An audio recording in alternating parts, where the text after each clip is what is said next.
Hello friends, welcome back to my channel. আশা করি তোমরা সবাই খুব ভালো আছো। আমিও কিন্তু খুব খুব খুব ভালো আছি। আর দেখো, আমি কিন্তু বসে পড়েছি শাক বাছতে। আর এটা কোথায় জানো? এটা কিন্তু মালদায় চলে এসেছি আবার। মাদের এখানে এসেছি। এই যে বাজারে গেছিলাম, দেখো সকালবেলা তাজা তাজা শাক নিয়ে এসেছি। তো সেই শাকগুলো এখন পরিষ্কার করে হচ্ছে। আর এগুলো কিসের শাক জানি না, নাম না জানা শাক। অনেক রকমের শাক কিন্তু এখানে মেশানো আছে। তো পুরো ব্লগটা দেখতে থাকো, স্কিপ না করে। তো দেখো, শাক বাছতে বাছতে হঠাৎই দেখি পাশে এসে যে বসে আছে। এটা কিন্তু পোষা বিড়াল নয়, এমনি মানে বাড়ির আশেপাশে ঘুরে। তো দেখো আমাদেরকে দেখে কেমন ভেতরে এসে বসে আছে। আর বাইরে দেখো আরও কিন্তু 3-4টে আছে। জানি না কেন এরা আমাদের দেখলে মানে যেমন আমাদের ভালো লাগে, ওদেরও হয়তো ভালো লাগে আমাদেরকে দেখে। তো যেখানেই যায় আমাদেরকে দেখে ওরা বুঝতে পারে হয়তো, ওই জন্য কাছে এগিয়ে আসে। খেতে দিলে খায়, ধরতে গেলে ধরতে দেয়, হাঁচুড়ো দেয় না, এবং নাখুনও মারে না। অন্য কেউ যেমন ধরতে গেলে কিন্তু নাখুন মারে, ধরতে দেয় না, দৌড় দিয়ে পালায়। তো দেখো, সে আমার ছেলে মেয়ে তো ভীষণ ভালোবাসে, ভালোই লাগছিল। মানে ক্যাট লাভার জানোই তোমরা, অনেকে আমাদের বাড়িতেও আছে। ক্যাট হোক, ডগ হোক বা বার্ড হোক, মানে সব কিছুকে মানে খুবই ভালোবাসে। তো এরা দেখো বারবার শুধু খেতে দিচ্ছিলো গিয়ে। ওরা যে নিমকিন খাওয়ার জন্য নিয়ে এসেছিলো, বিস্কুট নিয়ে এসেছিলো, সেটা নিজেরা না খেয়ে দেখো এদেরকে দিচ্ছে। তো প্রথমে তো একটা ছিল, একটা খেতে খেতে আবার আরেকজনকে ডেকে নিয়ে এলো, আবার তার আগে আবার আরেকজনকে ডেকে নিয়ে এলো। এরকম করতে করতে কিন্তু 3-4টে বিড়াল হয়ে গেছে বাড়িতে। তো বেশ ভালোই লাগছিলো। এসে শুধু দরজার কাছে উকি মারছে, ডাকছে, দেখো কীভাবে দাঁড়িয়ে আছে, উকি মেরে মেরে ডাকছে। তো আমার ছেলে তো ভীষণ ভালোবাসে। দেখো ছেলে যে গিয়ে গিয়ে বারবার শুধু খাবার দিচ্ছে। আর বাবার বাড়ি বলতেই আজও না কেমন যেন গেলে দুটো চোখ শুধু বাবাকেই খুঁজে। এখনও মনে হয় যে এই বুঝি আমার বাবা আসবে, এই বুঝি আমাদের বলবে যে পাগল কখন এলি, পাগলিরা কখন এলি, কেমন আছিস। তো যাই হোক, সেই মানুষটা আর নেই যে পাগলি বলে ডাকবে। যেই মানুষটা ভালোবেসে পাগলি নাম দিয়েছিল, সেই মানুষটা তো আর দুনিয়াতে নেই। তো ভীষণ মনে পড়ে। তো দেখো আমার মা কিন্তু মাছ কাটতে বসেছিল, ছোটো মাছ। তো কেটে যে এসেছে ধুতে। তো এখানে দেখো পুরোটা কিন্তু সের মধ্যে ফেলতেই দেখো কেমনভাবে খাচ্ছে ওরা।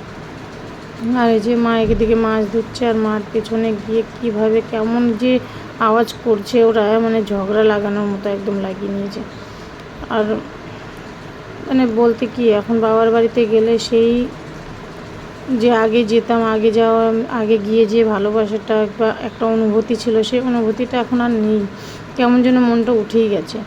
তো দেখো আমাকে এখন তো চলে যাবো, রান্নাবাড়ি খাওয়া দাওয়া হয়ে গেছে। তো বাবার সঙ্গে একটু দেখা করতে এসেছিলাম। বাবা তো এখন মন্দিরেই রাখে ফটোটা, এই যেটা কিন্তু আমার বাবা। তো দেখো আমি কিন্তু কথা বলতে বলতে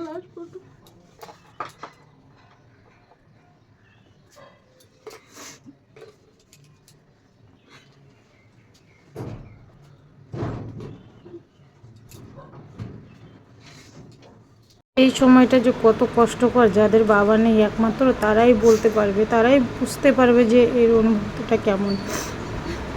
যাই হোক, এখন তোর বাবা নেই, আর হাজার কাঁদলেও বাবা ফিরে আসবে না। তো বাবা তুমি যেখানেই থেকো, ভালো থেকো। এখন যাবো বাড়ি বলতে গঙ্গারামপুর। আর দেখো গাড়ির জন্য আমরা দাঁড়িয়ে আছি, গাড়ি পাচ্ছি না। তো যে দাঁড়িয়ে আইসক্রিম খাচ্ছি। রোদ নেই কিন্তু গরম প্রচণ্ড পড়েছে। স্টেট বাসের জন্য দাঁড়িয়ে আছি। লোকাল বাসগুলো গেলে এত পরিমাণে ভিড়, বসার তো সিট নেই। বাবু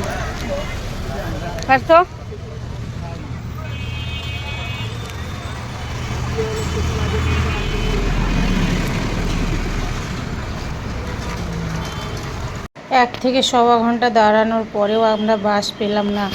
অবশেষে দেখো চলে এলাম স্টেশনে। এটা কিন্তু মালদা টাউন স্টেশন। তো যে সেখানে এসে দেখো হাজব্যান্ড গেছে টিকিট কাটতে। শেষমেশ ভাবলাম যে ট্রেনেই যাওয়া যাক, কারণ এই বাসের এত গরমে, বাসে মানে যেমন কাঁঠাল সাজানো হয় ঠিক তেমনভাবে সাজানো। তো অত ভিড়ের মধ্যে সম্ভব নয় এই গরমে। আর এমনিও শরীরটা আমার অসুস্থ, দেখে বোঝা যাচ্ছে না, কিন্তু ভেতরে ভেতরে আছে। ওপরে স্ট্রং লাগলেও ভেতরে কিন্তু খুবই অসুস্থ আমার শরীরটা। তো যাই হোক, এ দেখো স্টেশনে দাঁড়িয়ে আছে। আর এখানে দেখো কতগুলো ফৌজি যাচ্ছে, দেখে বেশ আনন্দ লাগলো মনে। মানে এনাদের দেখে না খুব গর্ব হয়। তো যাই হোক, তো এই দেখো স্টেশনে দাঁড়িয়ে থেকে মানে অতটাও ভিড় নেই, কারণ এখন ট্রেনের টাইম নেই তো ওই জন্য টাইম ট্রেনের মানে কোনো টাইমই নেই। এখন ট্রেন আসতে এখন 1-1.5 ঘন্টা দেরি। তো আমরা যখন স্টেশনের ভিতরে গেলাম এখানে দাঁড়িয়ে আছি জল ধরে ওর মালদা আর এই যে চলে এসেছি কিন্তু আমরা এখন গঙ্গারামপুরে যাওয়ার জন্য অনেকক্ষণ বাড়ি থেকে বেরিয়েছি, বাস নেই ওই জন্য ট্রেনে যাবো। চলে এসেছি আর এই যে গেছে টিকিট কাউন্টারে হাজব্যান্ড টিকিট কাটতে দাঁড়িয়ে আছি। ট্রেন কিন্তু এখনও অনেকটা দেরিতে, সবে 5:37 বাজে, এখনও 1 ঘন্টা আছে গঙ্গারামপুরের ট্রেন। এই দেখো টিকিট নিয়ে চলে হ্যাঁ চলে টিকিট চলে এসেছে। চলো আমরা এখন যাবো স্টেশনের ভিতরে। বাহ Vande Bharat Express New Jalpaiguri sector ওই যে ওদিক দিয়ে চলো।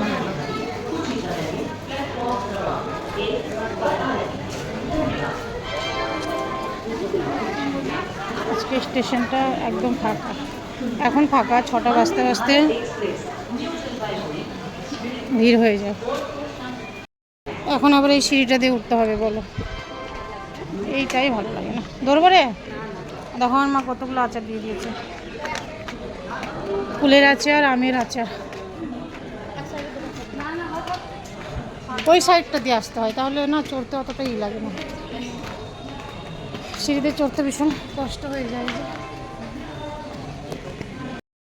দেখো বন্ধুরা মালগাড়ি যাচ্ছে কয়লা নিয়ে, এখনো কয়লা চলে। এরকম পেছনে যাচ্ছে আর দেখো স্টেশন আসলে পুরো ফাঁকা, কারণ ট্রেন এখনো 1 ঘন্টা লেট আর আমরা অনেক আগেই পৌঁছে গেছি, বাড়ির থেকে অনেক আগেই বেরিয়েছি। কিন্তু যে বাসের জন্য বাস পেলাম না ওই জন্য স্টেশনে চলে এসেছি। এখন ট্রেনের অপেক্ষায় বসে থাকবো 1 ঘন্টা, আর বাড়ি যেতে ইচ্ছে করলো না ওই জন্য। চলো দেখি জার্নিটা কেমন হয়, তারপর তোমাদেরকে বলবো। এই পর্যন্ত তো ভালো ছিল না, মানে এখনও ভালো নয়।